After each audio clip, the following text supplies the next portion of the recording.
రైతు భరోసా మీద సీఎం రేవంత్ రెడ్డి గారు కొత్త రూల్స్ ఇవి. సరేనా? కొత్త రూల్స్ అట. ఈ వీడియో రాసి అడిగితే మీకు అర్థమవుతుంది రూల్స్ ఏంటో. నమస్కారం దోస్తులు, వెల్కమ్ టు మై బతుకుబండి ఛానల్. నా వీడియో చూస్తున్న ప్రతి ఒక్క రైతాంగానికి, టీజీ తెలంగాణ కానీ, ఆంధ్రప్రదేశ్ కానీ, ఎక్కడున్న ప్రతి ఒక్కరికి, రైతులకి ప్రతి ఒక్కరికి ధన్యవాదాలు పేరు పేరున. నా వీడియోలు చూసి మంచిగా ఆదరిస్తారు. నేను ఒక రైతు బిడ్డనే. కనిపిస్తున్న చేను మాదే, ఇంకా దున్నలేదు.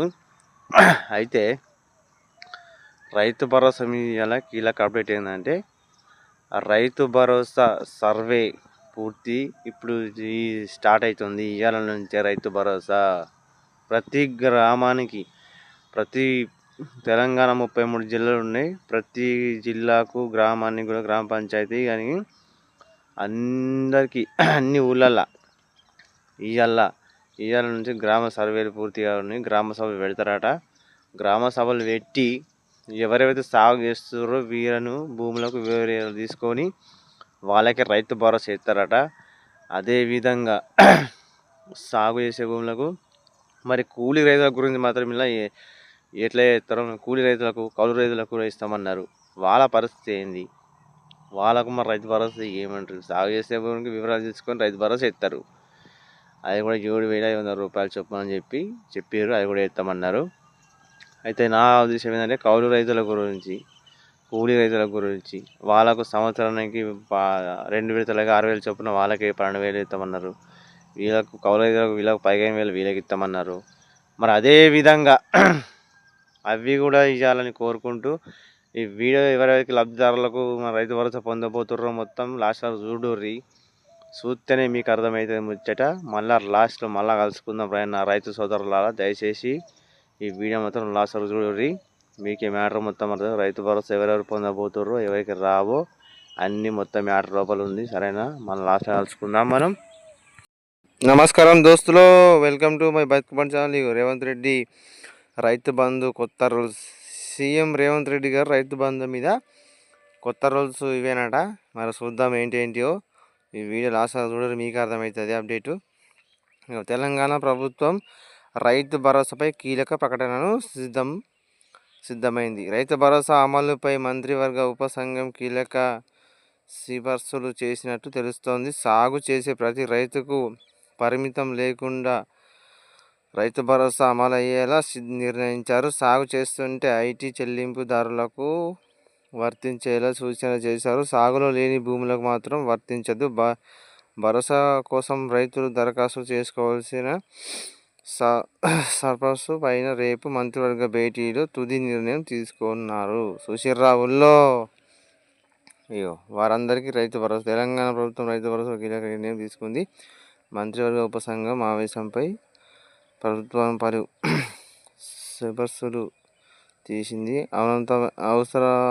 అవకతవకలకు అవకాశం లేకుండా శాటిలైట్ మ్యాచింగ్ ద్వారా భూములను గుర్తిస్తున్నారు. భరోసా పొందేందుకు ఈ నెల 6, 7 తేదీల్లో గ్రామ సభలు ఏర్పాటు చేసి దరఖాస్తు స్వీకరించాలని రైతులు పంటలు వేసినట్లు ధృవీకరించుకున్న తర్వాతే రైతు భరోసా కింద రైతులకు పెట్టుబడి సాయం అందనుంది. ఈ పథకం అమలులో ప్రభుత్వం ఉద్యోగులకైనా, ప్రైవేటు ఉద్యోగులకైనా, ఆదాయపు పన్ను చెల్లింపుదారులకు పంటలు సాగు చేస్తే పెట్టుబడి సాయాన్ని అందించాలని ఉపసంఘం నిర్ణయించింది. సుశీర్రావులో ఈ నెల 5న, 6న, 7న మనకు గ్రామ సభల్లో మనం ఏ పంట వేసామో భూములలో వాళ్ళు సర్వే చేస్తారట. సర్వే చేసినాక పంట పొలం వేసిన వాళ్ళకి రైతు బంధు వేస్తారట. సాగు చేయడమైతే ఆర్థిక ఇప్పటికే తీసుకున్న నిర్ణయం మేరకు బీడు భూములు, కొండలు, గుట్టలు, రాళ్ళు, రప్పలున్న భూములను రైతు భరోసా ఇవ్వకూడదని నిర్ణయించారు. ఈ నెల 14వ తేదీ నుంచి యాసంగి రైతు భరోసా పథకానికి శ్రీకారం చుట్టాలని డిసైడ్ అయ్యారు. అప్పటి నుంచి నెల రోజుల సమయంలోనే రైతు ఖాతాల్లో పెట్టుబడి సాయం జమ కానుంది. తాజా ప్రతిపాదనల మేరకు రాష్ట్రంలో 1.5 ఎకరాల సాగు భూమి సాయం అందించాల్సి ఉంటుంది అంచనాలు వచ్చాయి. కాగా గత ప్రభుత్వం ఎకరానికి 5,000 చొప్పున ప్రభుత్వం చెల్లించగా ఈ ప్రభుత్వం ఎకరానికి 7,500 చొప్పున చెల్లిస్తామని హామీ ఇచ్చిన పంటలు సాగు చేయడానికి భూములను గత ప్రభుత్వం 21,200 కోట్ల చెల్లింపు గుర్తించారు. 21,284 కోట్ల భూములను గుర్తించిరట. ఈ ప్రభుత్వం మనకి ఇస్తారట గుర్తించి. అయ్యో గత ప్రభుత్వం అట మనకు రాళ్లకు రప్పలకు గుట్టలకు ఇస్తే ఈ ప్రభుత్వం సాగు చేసే భూములకు ఇస్తారట. అది కూడా మనకు ఇది 7,500 రూపాయలు. కీలక సమర్పణలు పీఎం కిసాన్లో లబ్ధి పొందుతున్న వారి వివరాలు ఆధారంగా మంత్రివర్గ ఉపసంఘం ప్రభుత్వానికి సిఫార్సు చేసింది. ప్రజాప్రతినిధులు, ఐటీ చెల్లింపుదారులకు, వైద్యులు వంటి కేటగిరీలో ఉన్న వారికి పథకం వర్తించకుండా నిర్ణయం తీసుకునేలా ప్రతిపాదనలు వచ్చాయి. అయితే ఈ కేటగిరీలో ఉన్న వారు కూడా పెట్టుబడి సాయం ఇవ్వాలని మంత్రివర్గ ఉపసంఘం సిఫార్సు చేసింది. సాగు చేసే వారికి పథకం అమలు చేయాలా, ఇందులో ఎలాంటి పరిధులు ఉండకూడదని అభిప్రాయతుంది. దీంతో వ్యవసాయం చేసుకున్న ప్రతి ఒక్కరి పథకంలో లబ్ధిదారులు కానున్నారు. కేబినెట్ సభ కమిటీ సిఫార్సులపై రేపు శనివారం జరిగే మంత్రివర్గ సమావేశంలో చర్చించి ప్రభుత్వం అధికారంగా ప్రకటన చేయనుంది. సోషియర్రావులో పీఎం కిసాన్ పొందుతున్న రైతులకు కూడా వాళ్ళకు కూడా ఈ పెట్టుబడి సాయం కింద రైతు భరోసా కూడా వస్తాట. కానీ ఇక మ్యాటర్ ఏమి ఇచ్చారంటే మంత్రివర్గ సంఘము ఉప సర్పంచ్ చేసి కేటగిరీలో ఉన్న వారి పథకం వర్తించే నిర్ణయం తీసుకుంది. సరే, మరి సిఫార్సు ఏంటది? మన ఐటీదారులకు, వీళ్ళకు కూడా ఏంటి రైతు భరోసా ఇచ్చేది? వాళ్ళకి పైసలు వస్తలేవు, వాళ్ళు జాబులు చేస్తలేరా?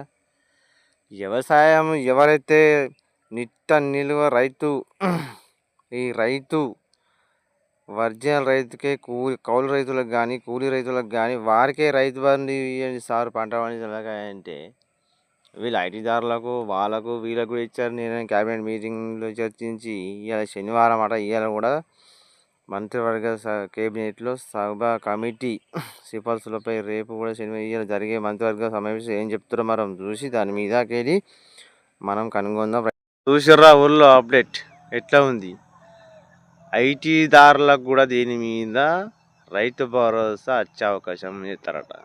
మరి కౌలు రైతులు, కూలీ రైతులకు వారికి కూడా జర చూడాలగా సారు. వాళ్ళకు కూడా ఏదో ఒక పేరు పెట్టి వాళ్ళ బతుకు తెరైన వాళ్ళకు కూడా చూపించి వాళ్ళకు కూడా రైతు భరోసా రావాలని కోరుకుంటున్నాను.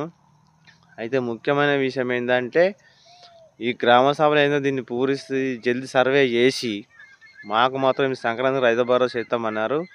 గది మాత్రం జల్దీ స్టార్ట్ అయ్యి సారు. ఇక దుక్కి దున్నాలే, ఇంకా పొలం నాటేయలేదు. మీరు రైతు భరోసా కోసం రైతుల మీద చూస్తారు. మీరు ఇవాళ రేపు అనుకుంటా గ్రామ కమిటీ క్యాబినెట్ మీటింగ్ పెట్టుకుంటే జరపకుర్రి. ఈ మాత్రం నా ఉద్దేశపూర్వకంగా, రైతుల ఉద్దేశపూర్వకం అందరి మనసులో ఇదే ఉంది కాబట్టి నేను కూడా బయటకు చెప్తున్నాను. నా బాధ అర్థం చేసుకొని సారు మీరు రైతు బంధు చేస్తారని కోరుకుంటూ జై జవాన్, జై కిసాన్, జై తెలంగాణ, జై భారత్ భూమి. రైతు అందరికీ నా వీడియోలు నచ్చినట్లయితే లైక్ చేయండి, షేర్ చేయండి, సబ్స్క్రైబ్ చేసుకొని చాలామంది చూస్తారు. కానీ దయచేసి సపోర్ట్ చేయాలని కోరుకుంటూ